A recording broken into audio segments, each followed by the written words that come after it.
So this is my second video today. Hi kids. This is going to be the last video of Unit 7.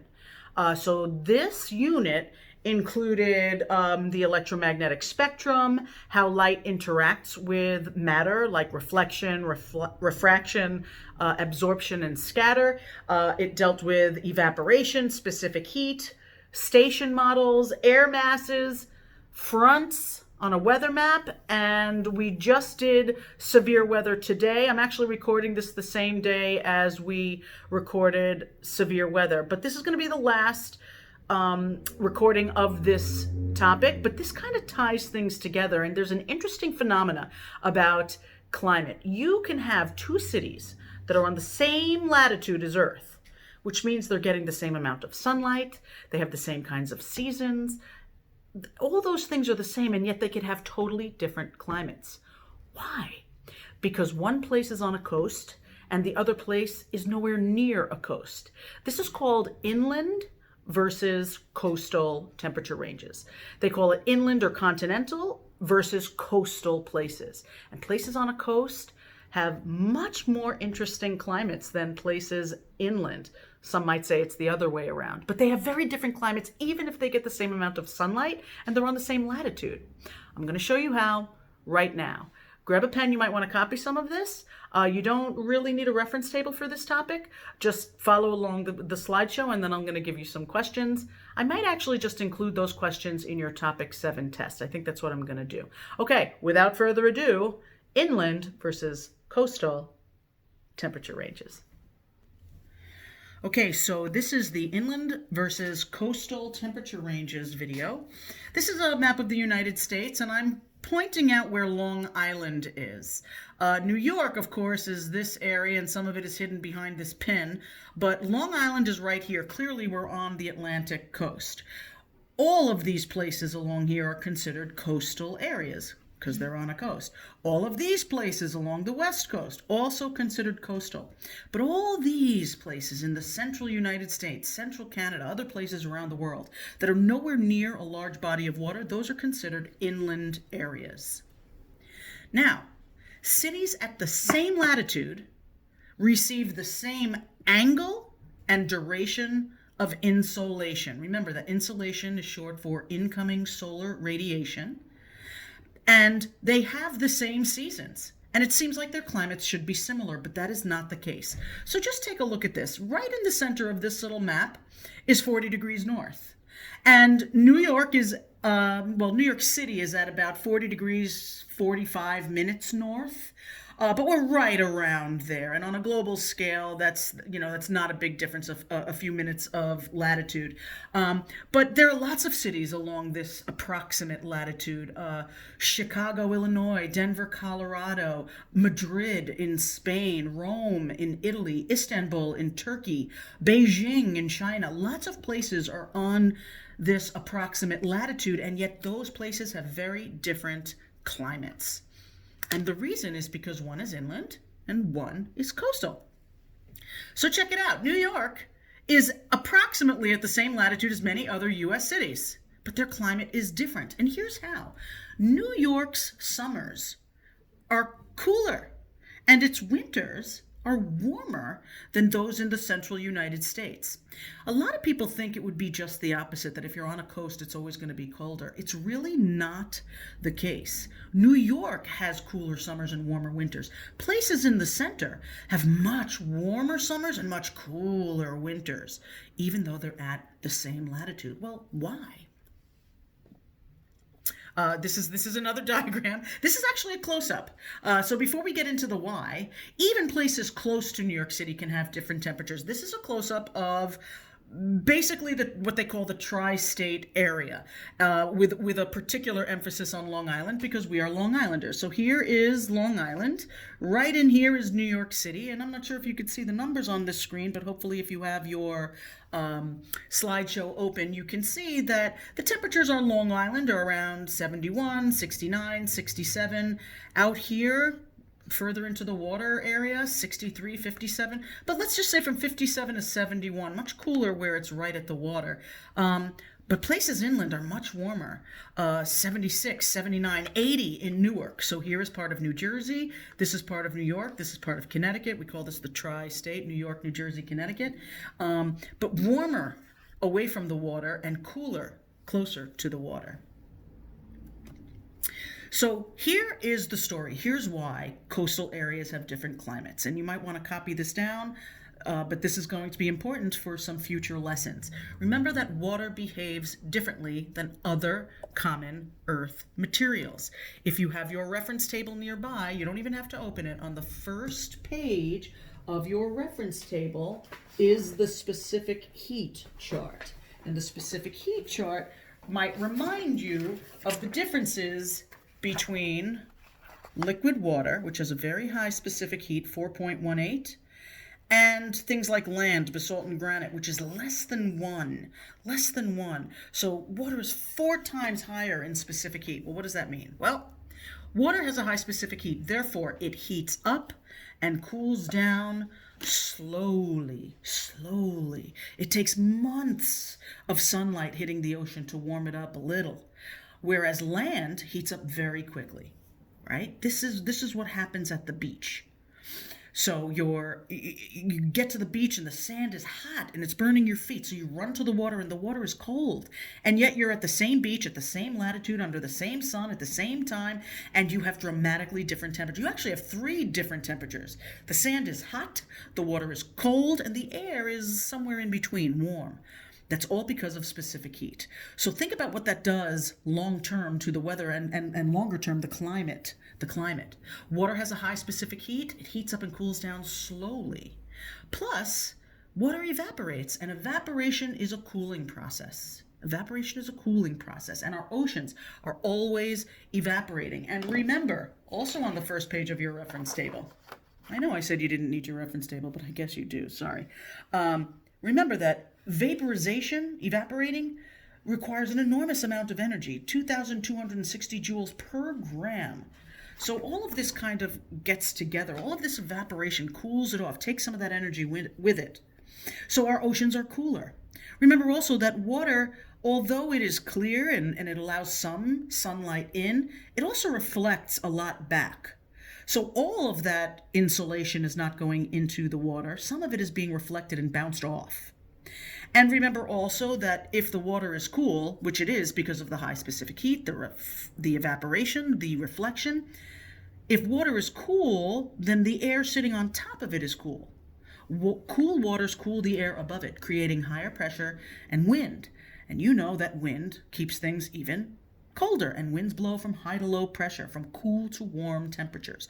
All of this means that coastal areas will have smaller, more moderate temperature changes. In other words, the water can't keep up with the daily and seasonal temperature changes because it changes temperature so slowly. The air might be changing temperature fast, but the water changes temperature so slowly that it never gets all that warm in the summer and it never gets all that cool in the winter. It just can't keep up. So the summers are cooler and the winters are warmer. It's a fascinating thing about coastal areas. The summers never get that warm, the winters never get that cool. I know you think that summers are hot and winters are cold in New York, but perhaps it's because you have not compared it to someplace inland, which we're going to talk about next. Let's just compare a coastal area with a land area, which is what would be considered an inland or continental area. Land is mostly granite. It's granitic or it's basaltic, but it's granite or basalt, has a much lower specific heat. If a body of land is far from any large bodies of water, its temperature will vary widely. So it can get very warm during the day, very cool at night, like the sand at the beach. Land heats up quickly during the day, and it cools quickly at night.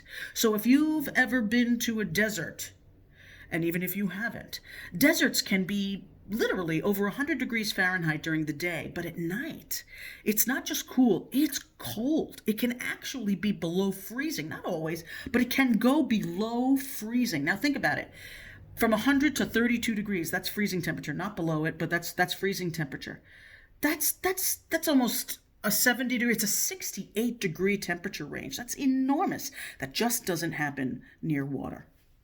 So this is why on a sunny summer day, the sand is hot because it has a low specific heat. The water is cool because it has a high specific heat, and the air is somewhere in between. So remember also that if you're on a coast, then you're going to be influenced by surface ocean currents and the temperature of those ocean currents. So remember page 4 of your reference table. I really was way off about needing your reference table today. I apologize. Here's New York.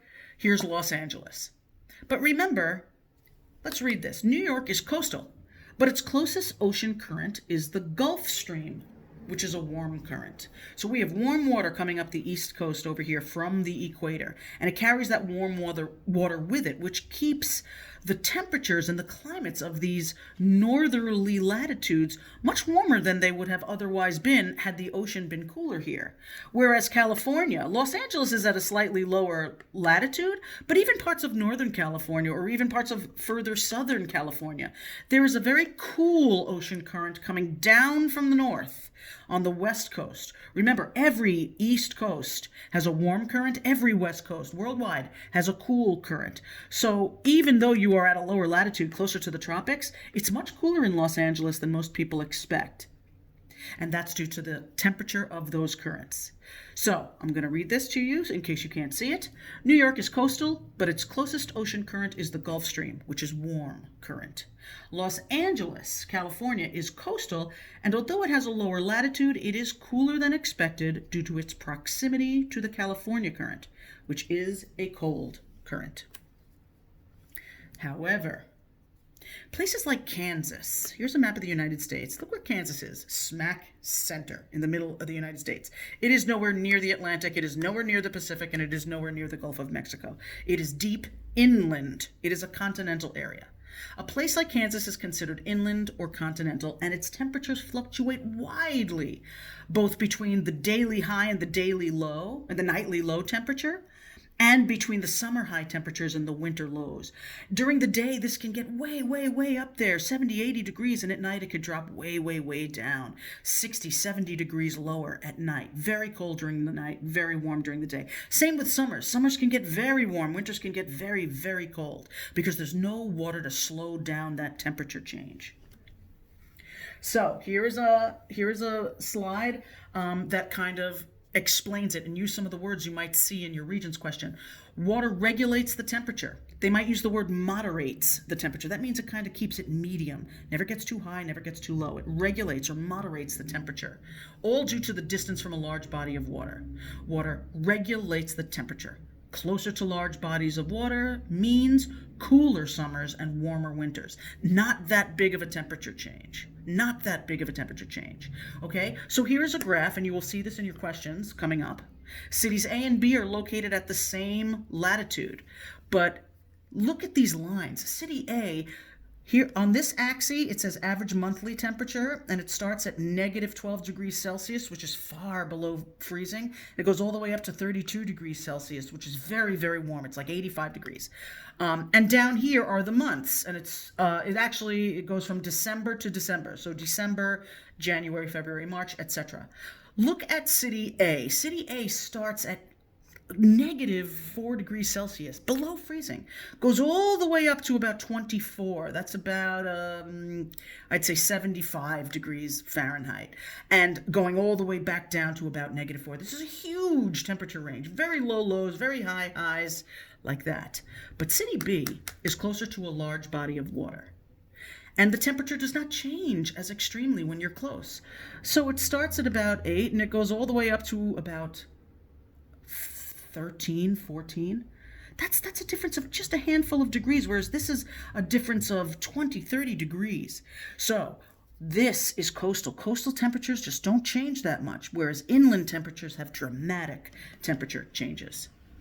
Again, this is just another slide showing the same thing. If you were asked to analyze the relationship analyze the relationship between the range of temperature and the distance to the ocean. As distance from the ocean increases, summer temperatures are higher. That means as the further you are from the ocean, the warmer the summer will be. As distance from the ocean increases, winter temperatures are lower. The further from the water, the colder the winter. If you're close to the water, the cooler the summer, the warmer the winter. The result, as distance from the ocean increases, the annual temperature range from high to low increases. If you're far from the water, you have a big difference between the highest highs and the lowest lows. If you're close to the water, it's much smaller. Continental climates experience greater extremes of temperature than coastal climates at the same latitude. Okay, here is a visual that says exactly what I just said. The difference between the highest value and the lowest value for a set of data. If you're far from water, the highest high temperatures are very high and the lowest lows are very low, and there's a big change. This arrow represents the range. They're going to call that the range of temperatures. But if you're near the coast, like LA or New York, the highs don't get all that high and the lows don't get all that low. You could see that this high is far lower than that high. This low is far higher than that high. And so this little arrow shows that the temperature range, the difference between the highest and the lowest, is not that big. Inland areas have much greater temperature ranges. Us coastal people, we have very pleasant climates. Okay, this I took off of a question on a Regents exam. This is the equatorial temperatures. It's always kind of lovely, very warm near the equator. This is a maritime area. This is a coastal area. Not that low a low, not that high a high. This is the continental, this dotted line. Very low lows, very high highs, big ranges. Does that make sense? Pumpkins, that's it. This is my shortest video yet. Nice short 17-minute video. Okay, rather than giving you separate questions on this, I'm going to include the inland and continental questions in your Unit 7 exam. I'm going to assign it tomorrow. Well, today, I'll call it today. I'm going to post this on Wednesday. I don't know what the date is anymore. Wednesday the 13th. It will be due 7 days from today. So it will be due on May 20th. Okay? Please review these videos for your test, and good luck. I will see you again Thursday. Have a good one.